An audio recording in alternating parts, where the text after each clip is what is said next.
보도의 진실과 시청자의 진심을 알아봅니다. YTN 뉴스 FM 열린 라디오 YTN, 저는 프로듀서 김양원입니다. 세계 주요 40개국의 언론 신뢰도를 평가해 보니 우리나라 국민들의 언론 신뢰도는 4년 연속 최하위를 기록했습니다. 심지어 언론인보다 유튜버를 더 믿는다. 참 씁쓸한데요. 이래서 언론개혁이 필요하다는 주장이 지속되고 있습니다. 최근 여당이 특위를 만들어 언론개혁 논의를 본격화하고 있죠. 알고리즘에 따른다는 포털 뉴스 편향성을 개선하고 정치적인 독립성을 담보받지 못했던 KBS, MBC 등 공영방송 사장과 이사선임 구조를 바꾸자. 이런 내용들이 포함되어 있는데요. 잠시 후 전문가와 자세히 알아보겠습니다. 6월 12일 토요일 순서 바로 시작하죠.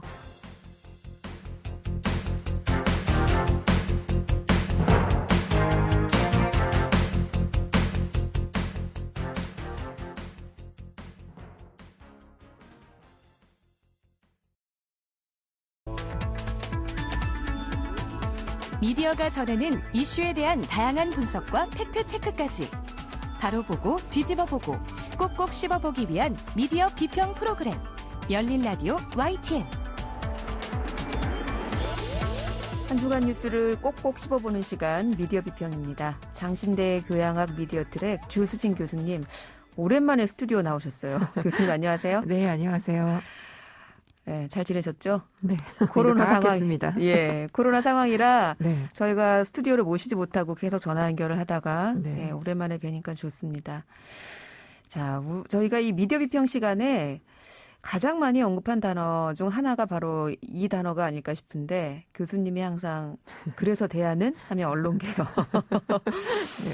최근에 이 언론개혁 이야기가 정치권 주도로 많이 나오고 있어요. 네, 민주당에서 특위를 출범했던데요. 네. 지난 5월 31일에 민주당이 미디어 혁신특위 출범식을 했습니다. 그 참석 의원들을 보면 평소 언론개혁에 대한 의지를 보였던 의원들로 이제 구성이 좀 됐는데요. 김용민 의원이 위원장이고요.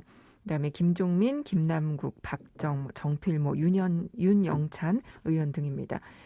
그 민주당 미디어 혁신특위의 주요 언론 개혁 과제를 보면 인터넷 포털 뉴스 혁신 방안, 또 가짜 뉴스 대응, 그 피해 구제, 또 미디어 영향력 평가, 공영방송 지배구조 개선, 미디어 바우처법 요즘에 많이 얘기하고 있죠. 네.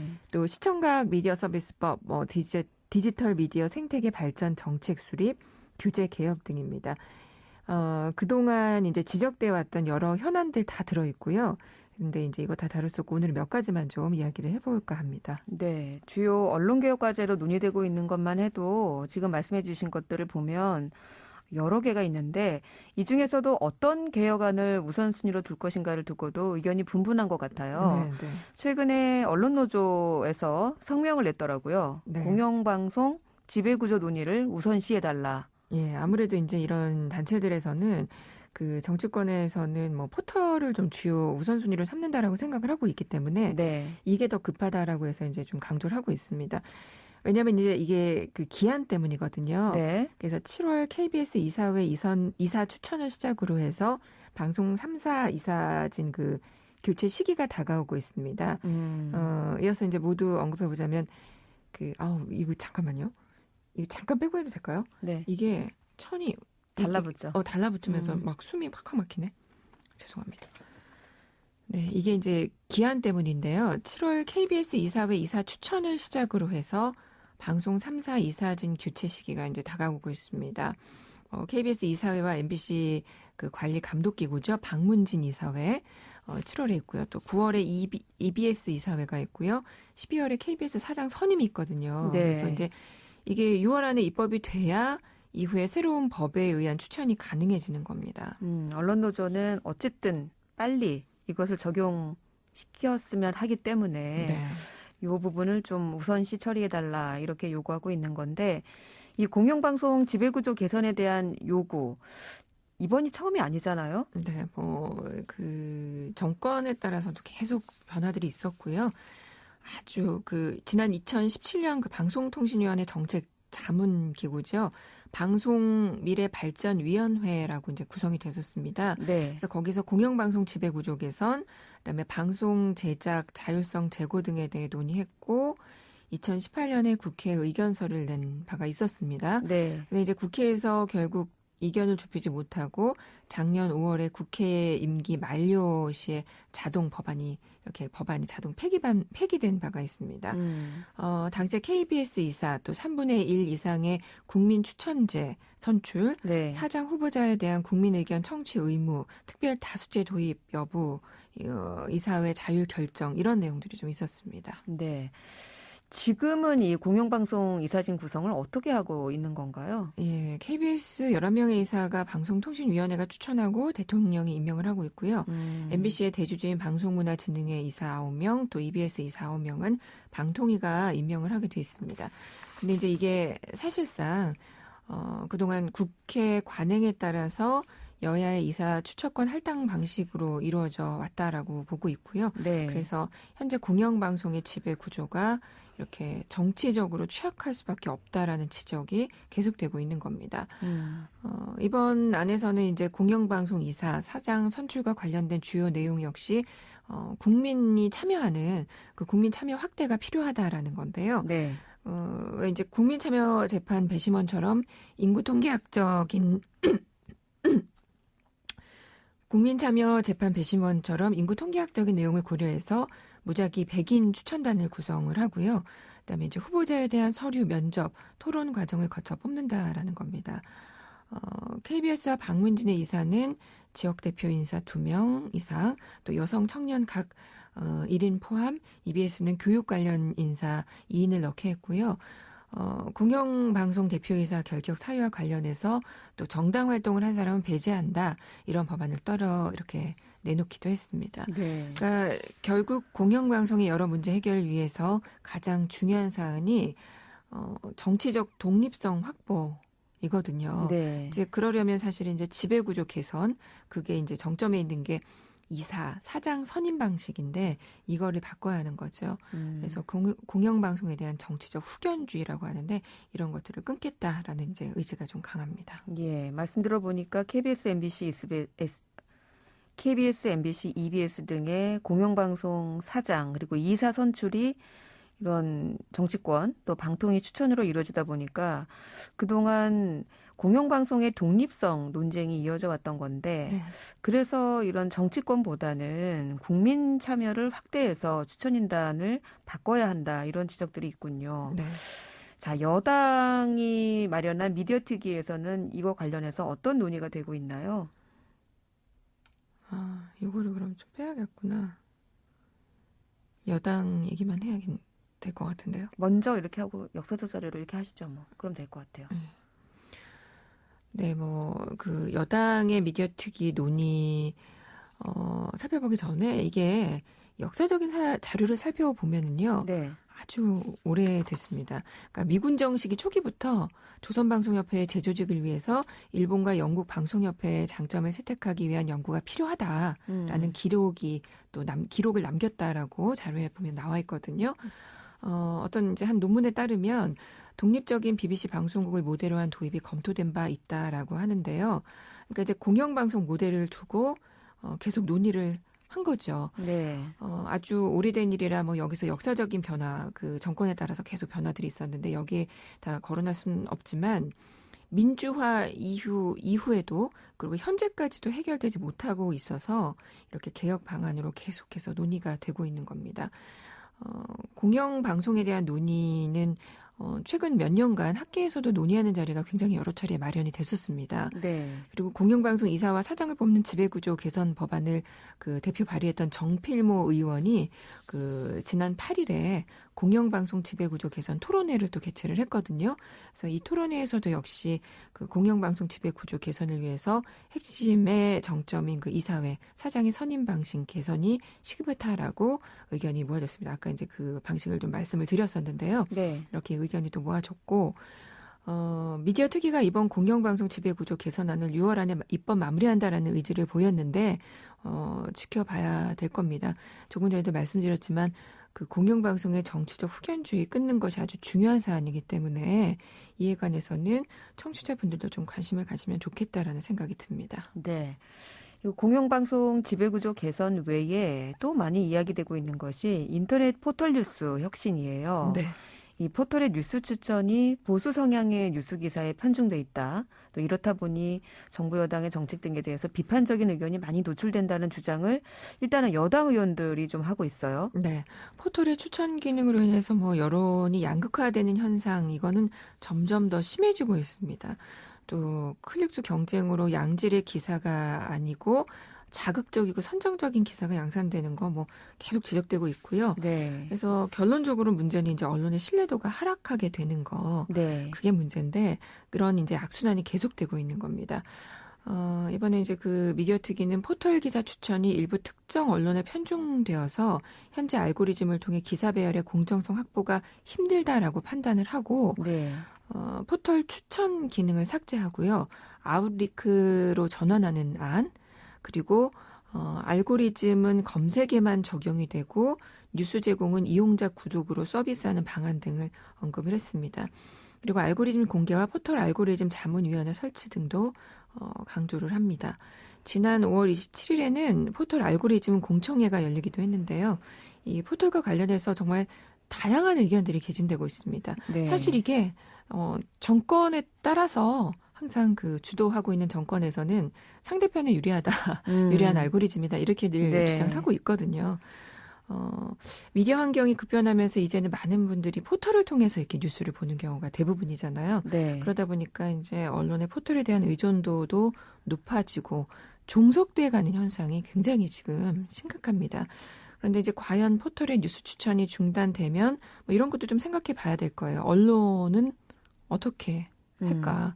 또 소비자는 또 어떨까? 네. 지금 너무 많은 분들이 보고 있잖아요. 그걸 통해서. 네. 그래서 이런 여러 입장도 좀 고민을 해봐야 할 겁니다. 네. 말씀하신 대로 이 포털에서 뉴스가 사라지면 뉴스 소비자들은 뭐 불편할 것도 같아요. 네. 네. 포털을 통해서 또 이용자들이 유입됐던 언론사들은 당장 이 수익 구조를 좀 걱정해야 될 것 같기도 하고요. 네.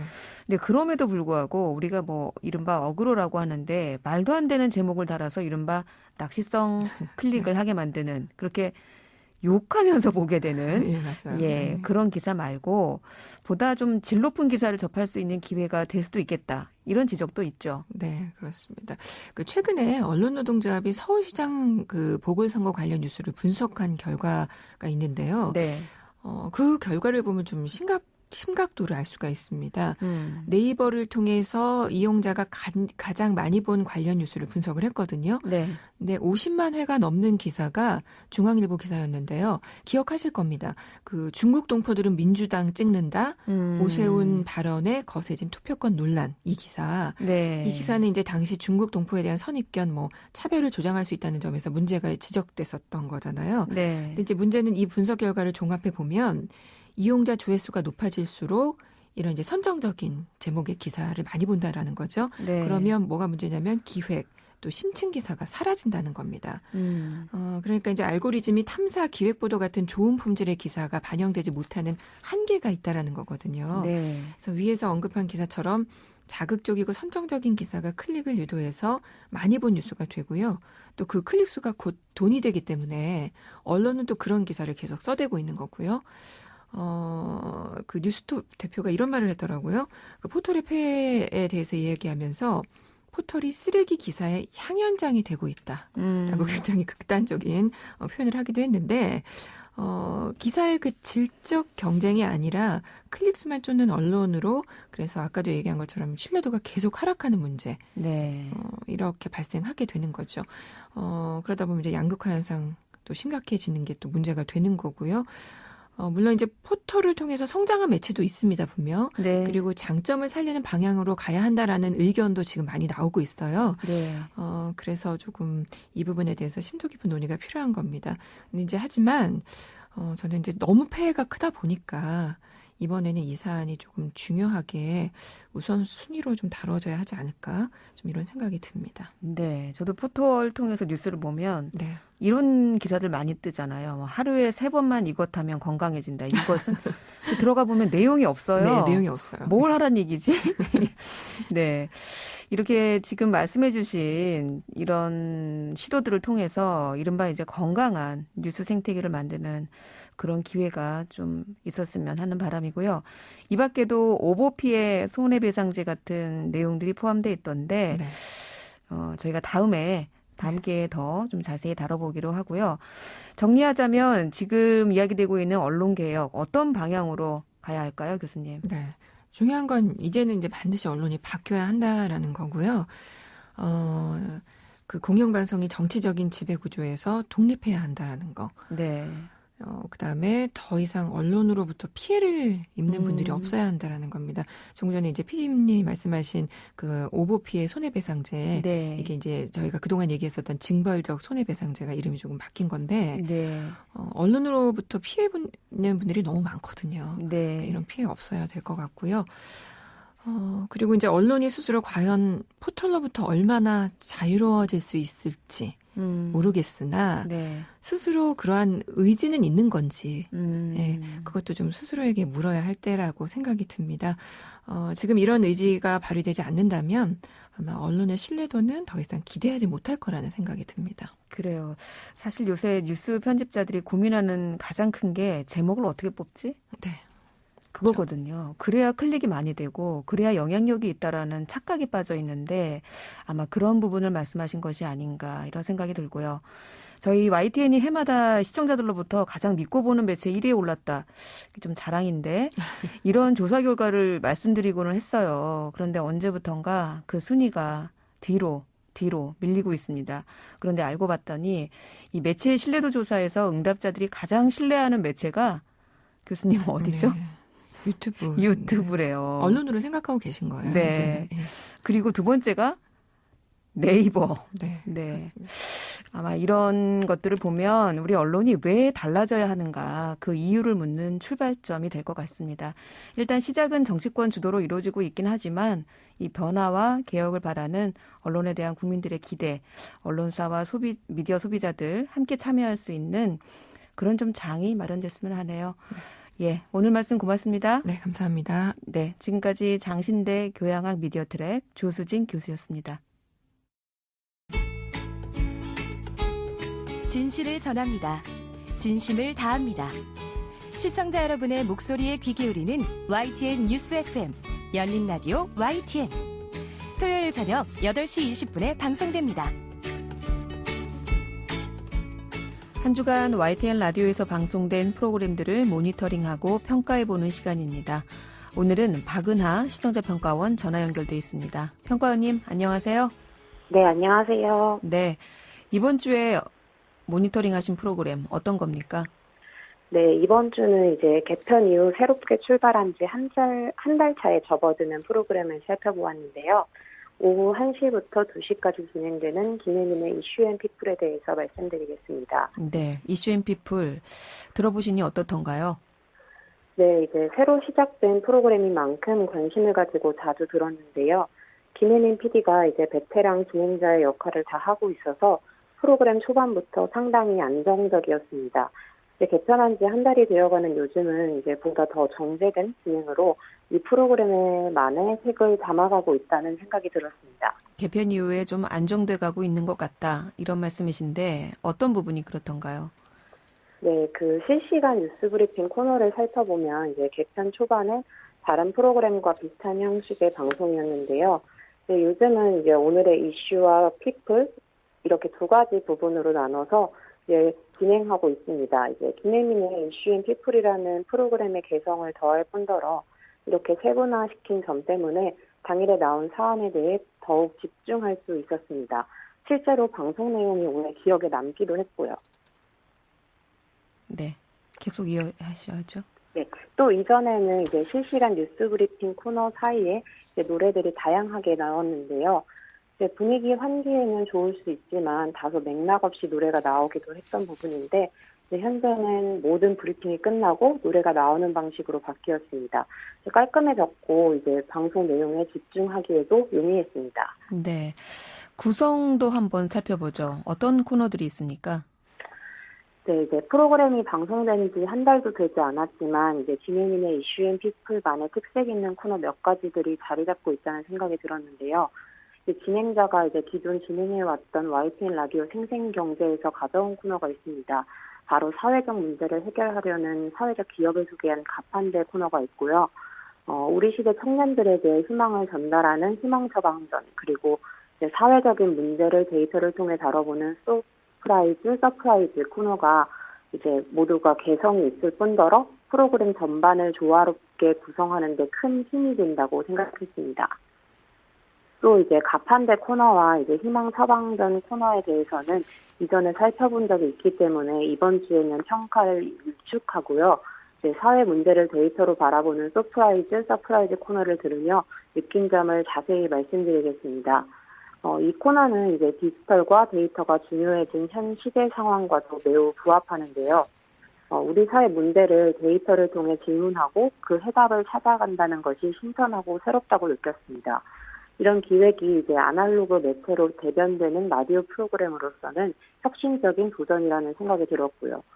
예를 들어 이제 6월 2일 수요일 방송에서는 이제 언론에서 다뤄지는 투자나 부동산 이야기의 이슈를 실제 데이터를 통해 파악해보는 시간을 가졌었는데요. 투자와 부동산 사안에 대해 대표성을 띠는 사람들은 실제로 극히 일부일 뿐이며 특정 부분만에 부각하거나 그 분야만을 대서특비라는 이제 언론의 문제점에 대해 살펴보았습니다. 그동안 이제 언급됐던 문제이기도 하지만 데이터를 통해 언론의 문제를 짚어본 것도 새로운 접근이었습니다. 하지만 이제 아쉬웠던 점도 있었는데요. 이제 어떤 사람이 투자를 하고 어떤 사람은 못하는지에 대해서 분석하는 것에 그치고 마는 것이 아니라 이 데이터를 가지고 투자 관련한 어려움의 해결 방안이나 지양해야 할 점 등을 데이터로 제시할 수 있었다면 더 좋았던 인터뷰가 되지 않았을까 하는 생각입니다.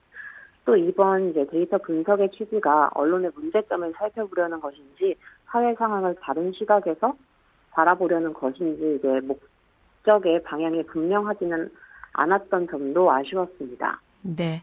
오늘은 새로운 프로그램이죠. 이슈 앤 피플에 대한 시청자 평가원의 의견 들어봤습니다. 오늘 말씀 잘 들었습니다. 네, 고맙습니다. 네, 지금까지 박은하 시청자 평가원이었습니다.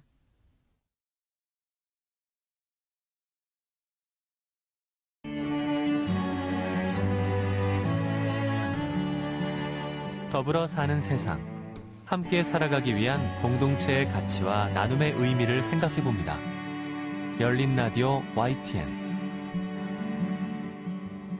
산업안전이 모두가 하나로 외치는 울림이 될 수 있도록 YTN 라디오와 안전보건공단이 마련한 코너죠. 안전산울림. 감정노동자 보호법이 시행된 지 벌써 3년째라는데 감정노동자들 아직도 우울증이나 근골격계 질환 같은 피해를 가장 많이 호소하고 있다고 합니다. 왜일까요? 이정훈 서울시 감정노동 종사자 권리보호센터장과 함께 알아보겠습니다. 센터장님 나와 계신가요? 네네, 안녕하십니까? 네, 안녕하세요. 네. 자, 최근에 이 옷가게 점원의 따귀를 때린 벨기에 대사 부인. 이렇게 요즘도 잊을만 하면 이런 뉴스들이 계속되는데요. 감정노동, 이렇게 하면 우리가 보통 콜센터 상담사 분들 많이 떠올리잖아요.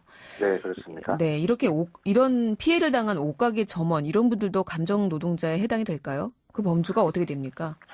네, 뭐 당연히 이제 해당이 된다고 봐야 되고요. 네. 이제 감정노동자 또는 감정노동이라고 하는 이 개념은 이제 소비자인 고객을 응대하는 노동자 또는 그러한 일을 뜻합니다. 그래서 이 사업장이나 매장에서 생산하는 재화나 서비스를 이용하는 소비자를 상대하면서 자신의 감정을 일정 수준 통제해야 되는 그런 직무들을 얘기하는 것입니다. 네. 그래서 우리가 은행 창구라든지 뭐 판매점 또는 뭐 항공 승무원 등 이렇게 사람을 직접 대면하면서 수행하는 업무들, 또 그 외에 이제 아까 말씀하신 콜센터라든지 온라인 상담 등을 통해서 또 비대면으로 이렇게 업무를 하는 또 직군들도 있고요. 네. 민간 부분의 서비스 이외에도 요즘에는 또 공공 서비스 영역에서도 감정노동이 많이 이제 직군들이 늘어나고 있습니다. 특히 뭐 돌봄 영역이라고 하는 사회복지사, 네. 요양보호사, 간호사, 뭐 보육교사 이런 쪽에서도 이 특정한 이 서비스를 제공을 하면서 본인의 스스로의 감정들을 통제를 하고 그 서비스를 받는 분들에게 맞춰주는 그런 이제 노동을 하면서 굉장히 그 소진이 많이 일어나는 그런 범주들이 늘어나고 있습니다. 네, 기본적으로 소비자를 응대하는 직군이 모두 포함된다 말씀하셨는데 네네. 정말 생각했던 것보다 다양한 직업들이 포함돼 있어요. 얼마나 많은 분들이 감정 노동을 하고 있습니까? 네, 이 감정 노동자만을 위해서 특별하게 이제 통계 조사를 별도로 해서 그 수치가 나오지는 않습니다. 그러다 보니까 근로환경 실태 조사라는 게 있는데요. 네. 이 조사를 통해서 추정치를 이제 저희들이 환산을 하고 있습니다. 가장 최근의 통계가 이제 2017년도에 조사한 근로환경 실태 조사를 바탕으로 이제 추정을 해보면 전국의 감정 노동자 수는 약 1,300만 명.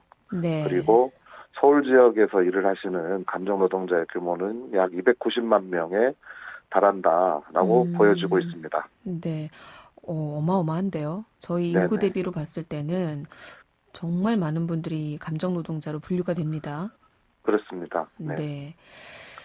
그래요. 저희가 보통 이제 앞서 제가 말씀드렸다시피 감정 노동자 하면은 뭐 보통 콜센터에서 응대를 하시는 분들을 언뜻 떠올리게 되는데 네네. 예를 들어 뭐 제가 고객센터에 용무가 있어서 전화를 걸다 보면 이런 멘트 듣게 돼요.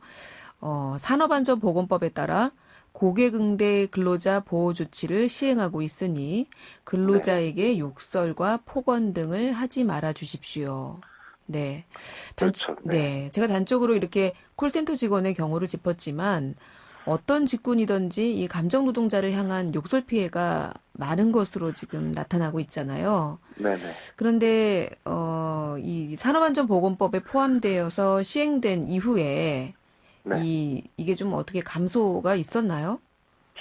뭐 이게 수치상 감소됐다는 보고는 잘 접하지를 못하고 있고요.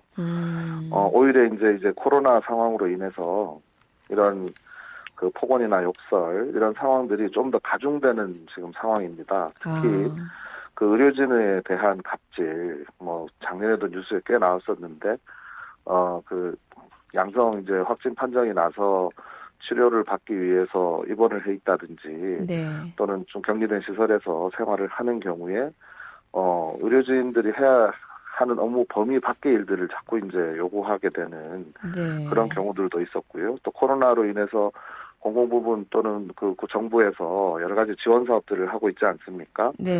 거기에 이제 해당되지 않는다고 해서 또 이렇게 폭언을 하는 경우들도 많이 생기고 있고, 직접 대면하지 못함에도 불구하고 필수적으로 또 우리가 이용해야 되는 그런 서비스를 제공하시는 분들한테는 네. 업무가 또 가중이 되면서 업무 가중으로 인해서 거기에서 또 발생하는 여러 가지 이제 노동 강도의 심화 이런 것들이 지금 계속 이어지고 있습니다.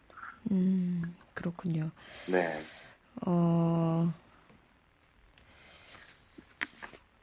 아직 그런 말씀을 하셨어요. 지금 코로나로 인해서 오히려 이 감정 노동자들의 폭언, 또 협박 이런 피해가 더 늘었다. 이런 예. 말씀을 하셨는데 예. 이게 사실은 이 코로나 때문에 온 국민이 지금 사실은 스트레스 상황에 있는 거잖아요. 그렇습니다. 네, 그렇다 보니까 이렇게 뭐 비대면이든 대면이든 일터에서 혹은 뭐 삶의 현장에서 만나게 되는 다른 이런 분들한테 그런 자기의 스트레스를 푸는 게 아닌가 이런 생각도 드는데요.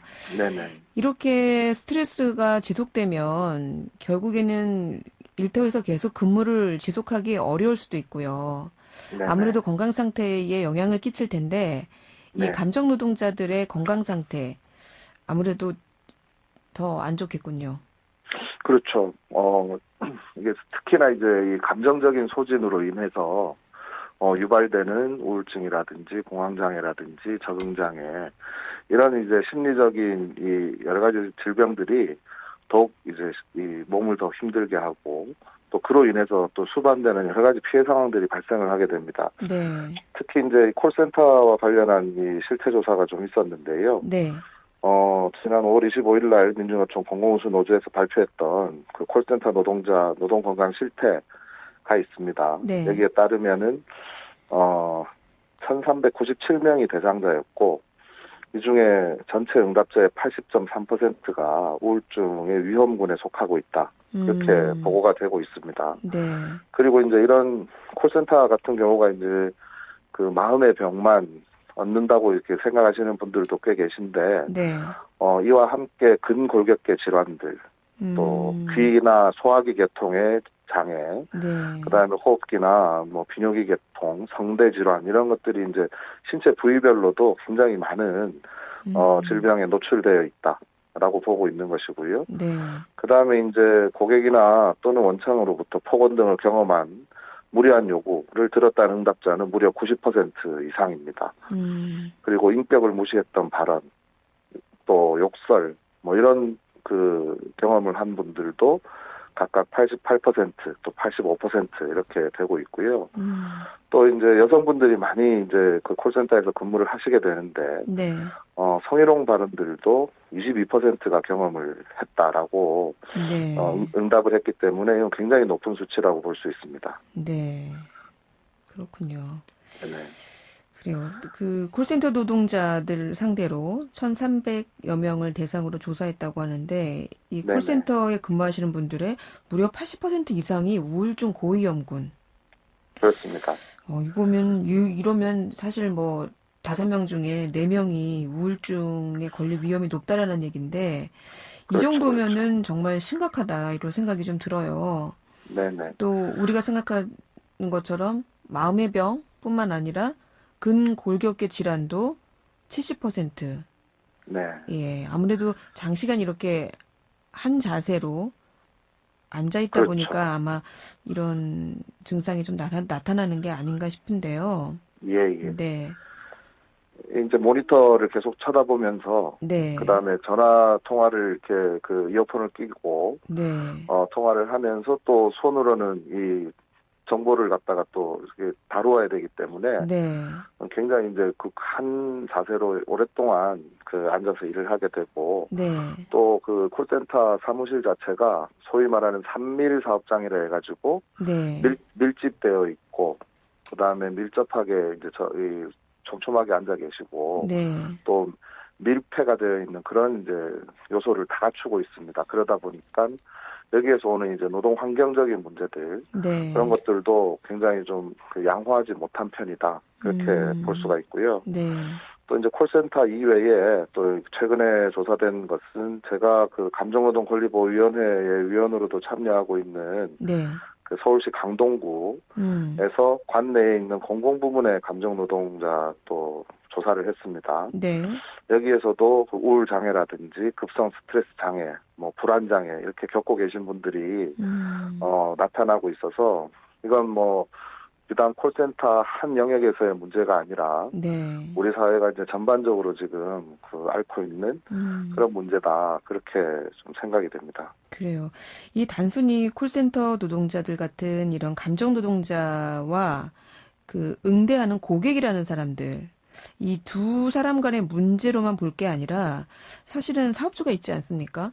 네네. 그러면 사업주가 이런 네. 노동자들의 건강 그 장애를 예방하기 위해서 좀 나서야 할 것 같은데 네네. 그래서 저희가 감정노동자 보호법이라는 게 생겼잖아요. 그렇습니다. 이런 네. 것들이 현실적으로 어떻게 좀 작용을 하고 있을까요?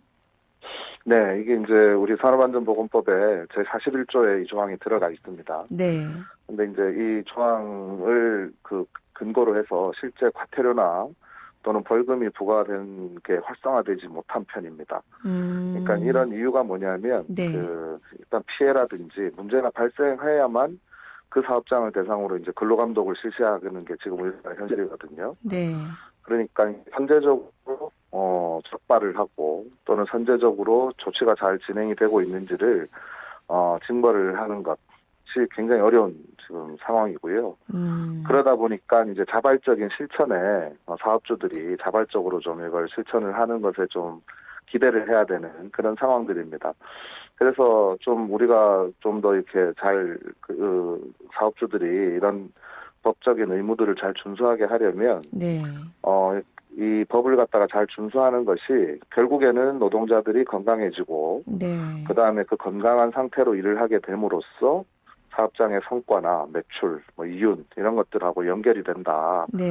그래서 이게 선순환의 구조를 가질 수 있다라는 것들을 좀 확인을 하셔야 됩니다. 그래야 내가 이걸 지켜야만 훨씬 더 내 사업에 좋아지는구나. 네. 그런 이제 인식을 갖게 되는 것이죠. 그냥 사업주의 자발적인 실천에만 의존할 거면은 굳이 법을 왜 만들었나? 예. 좀 이런 생각이 드는데요. 근데 이제 법을 만든 이유는 그런 자발적 실천이 잘 안 되기 때문에 네. 법적인 의무를 갖다가 부여하고 네. 그걸 잘 지킬 수 있도록 이제 유도하기 위함이라서 네. 자발적인 이 실천이 결국에는 법적 의무를 다해야 된다라는 것하고 네. 연결시키기 위한 것이기 때문에 그리고 이제 위반하거나 이 의무를 준수하지 않았을 때에 네. 과태료나 벌금 조항이 있다는 것은 네. 그 선의에만 기댈 수 있는 것은 아니다. 그렇기 때문에 이 법을 갖다가 준수할 수 있도록 계속해서 감시 감독을 하는 네. 그런 역할과 병행을 시켜야 되는 것이고 그게 이제 우리 사회의 제도화의 과정에 이런 것이 이제 있다라고 보여지는 겁니다. 자, 그러면 감정노동자 보호법상에서 사업주가 취할 수 있는 예방 조치 어떤 네네. 것들이 있습니까? 이렇게 첫 번째는 아까 우리 피디님께서 말씀하셨듯이 전화를 걸면 그 음성으로 네. 이 고객 응대 근로자 보호 조치를 하고 있다라는 안내문을 게시하거나 방송하거나 고객에게 알려주는 네. 그러한 이제 조치를 취해야 되는 거고요. 네. 그 다음에 직원이 그 고객이나 이런 갑질 피해로부터 장애를 얻었을 때, 그러니까 신체적으로 또는 정신적으로 네. 피해를 받았을 때에 휴식 시간을 부여하고, 그다음에 치료를 받을 수 있도록 보호 조치를 해주는 것, 그게 네. 또 의무 사항이고요. 네, 그러한 보호 조치를 해달라고 직원이 요구를 할 수가 있습니다. 네. 요구를 하는 경우에 이러한 직원들에게 불이익한 처우를 하지 않는 것, 해고를 한다든지 원하지 않는 전보 명령을 내린다든지, 그래서 또는 고객에게 잘못이 없음에도 불구하고 네. 우선 사과를 하라고 강요를 한다든지 네. 이렇게 이제 불이익한 처분을 내리게 되면 거기에는 벌금 1,000만 원 또는 1년 이하의 징역을 부과를 하고 있기 때문에 네. 이거는 이제 일종의 그 형벌이거든요. 그렇죠. 그래서 굉장히 강력한 처벌이 되겠습니다. 그래서 이런 법들이 지금 사업주가 지켜야 될 그런 의무 사항이 되겠습니다. 네. 혹시 이 방송을 듣고 계시는 감정 노동자분들 또는 그 가족분들 이런 법 조항이 있다고 하니까요. 고객으로부터 폭언 같은 피해를 입었을 때 적절한 조치를 사업주에게 요구할 수 있습니다. 그렇습니다. 네. 자, 이분들을 위해서 감정 노동자의 권리를 보호하고 피해를 예방하는 곳이 바로 이 지금 센터장님께서 계시는 서울시 감정노동 종사자 권리보호센터일 텐데요. 네네. 자, 센터로 저희가 연락을 하면 어떤 도움을 받을 수 있습니까? 저희 센터는 지금 여러 가지 사업들을 시민들 또는 노동자들을 위해서 제공을 하고 있습니다. 가장 이제 쉽게 접근할 수 있는 것이 감정노동을 하시다가 이제 피해를 입거나 심리적인 이 안정을 소진을 당했을 때 그때 이제 개인 심리 상담을 제공을 하고 있고요. 네. 1대1 개인 심리 상담은 무료로 10회기까지 제공이 되고 있습니다. 네. 그리고 이제 사업주의 경우에는 우리 사업장에 어떤 매뉴얼이나 어떤 보호 지침 같은 걸 만들고 싶은데 어떻게 만드는지 구체적인 좀 방법을 모르는 경우들도 있습니다. 네. 그럴 경우를 대비해서 저희들이 이제 가이드라인이라든지 감정 노동자를 보호하는 그 규정을 만드는 가이드라인 또는 사업장 내 매뉴얼을 만들 수 있도록 자문을 하는 그런 네. 사업들도 또 준비를 해두고 있고, 네. 특히 이제 그 감정 노동자분들께서 어떤 게 내가 요구할 수 있는 것인지, 나의 권리가 무엇인지 등을 좀 교육받을 수 있는 그런 교육 프로그램들도 구비를 하고 있습니다. 네. 특히 이제 사업주분들도 사업주 또는 관리자 분들도 법적인 내용, 의무사항, 준수사항 그리고 이런 경우가 생겼을 때 어떻게 조치하는 것이 더 이제 좋을지 그런 내용에 관한 교육을 별도로 만들어서 사업주 관리자 교육도 별도로 저희들이 편성을 해놓고 있거든요. 네. 그래서 이제 그런 사업에도 도움을 받으실 수가 있습니다. 네. 이 외에도 이제 저희 센터는 그 홍보나 캠페인, 시민들과 소비자의 인식 개선도 반드시 필요하거든요. 네. 그러니까 이거는 항상 이 제3의 이 주체가 있는 그런 영역이기 때문에 제도를 아무리 잘 갖춰 놓는다고 해도 이 소비자의 인식이 좀 변하지 않으면은 항상 이 피해가 발생하기 마련인 그런 영역입니다. 그렇다 보니까 우리가 인식을 좀 더 변화시키기 위한 다양한 활동들을 저희 센터에서 해나가고 있습니다. 그렇군요. 제가 마지막으로 여쭤보고 싶었던 부분도 말씀해 주셨는데 네. 저희가 감정 노동자들에 대한 피해 얼마나 되나 어떻게 보호받을 수 있나 이런 내용들을 주로 말씀드렸지만 사실은 피해자를 만드는 사람들 바로 우리죠. 고객님이라는 이름에 우리들일 수 있습니다. 내 누이, 내 동생, 딸, 아들이라고 생각하면 함부로 내뱉으려던 폭력적인 말들을 다시 한번 생각해 볼 수 있지 않을까. 네, 이런 이런 생각이 듭니다. 네네. 네. 지금 아까 우리가 감정 노동자 규모를 살펴봤을 때에 거의 1,300만 명이라고 하면 이 일하는 사람들의 거의 한 40% 이상, 그렇습니다. 거의 절반에 가까운 수치거든요. 한 집당 한 명이죠. 그렇죠. 그렇게 되면 이건 이제 감정 노동을 하는 사람과 소비자가 거의 다 섞여 있다는 뜻입니다. 네. 예, 감정 노동을 하시는 분들이 때로는 소비자가 되기도 하고 또 그 소비자분들 중에서 감정 노동자들이 있기도 하거든요. 네. 그러니까 상호간에 존중하는 이런 문화들을 자꾸 이제 넓혀 나가야 서로가 웃으면서 일할 수 있는 네. 감정 노동이라고 하는 서비스 업종은 기본적으로 친절을 해야 된다는 그런 업종의 특성이 있기 때문에 항상 그런 이제 마인드를 가지게 됩니다. 근데 그런 그 마음가짐으로 일하시는 분들에게 존중하는 마음과 함께 배려하는 이런 자세들이 좀 더 필요한 시기라고 생각합니다. 네. 오늘 말씀 잘 들었습니다. 네, 고맙습니다. 네. 지금까지 이정훈 서울시 감정노동 종사자 권리보호센터장이었습니다.